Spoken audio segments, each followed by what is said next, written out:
נתחבר לחלק העמוק שבנו, ילד הפנימי. אני ילד שהייתי פעם, כל כך רציתי שיאהבו אותי, אז נתתי את החופש שלי, נתתי כסף, נתתי את עצמי.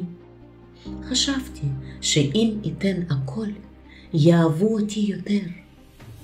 אבל נשארתי לבד, עייף, מרוקן.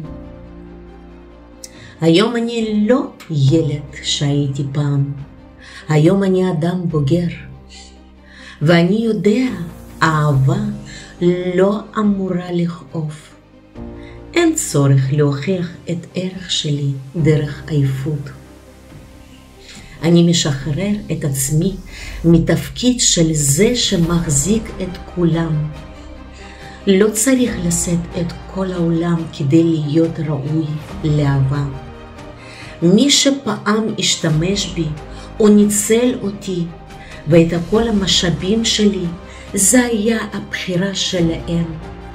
זה כבר מאחוריי. אני לא ממשיך בזה. אני כבר לא נושא את כובד הזה. היום אני בוחר בעצמי. אני בוחר בשפע שנכנס אליי.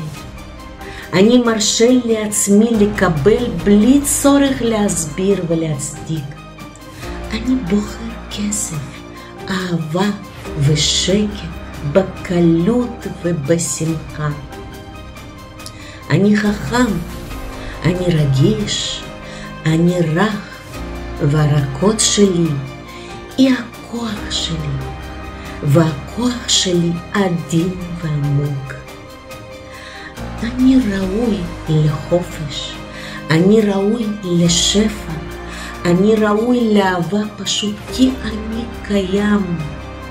ולילד הפנימי שלי אני לוחש עכשיו.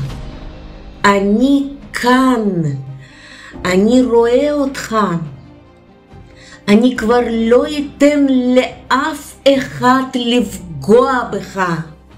עכשיו אתה בטוח. אתה יכול להרגיש שקט.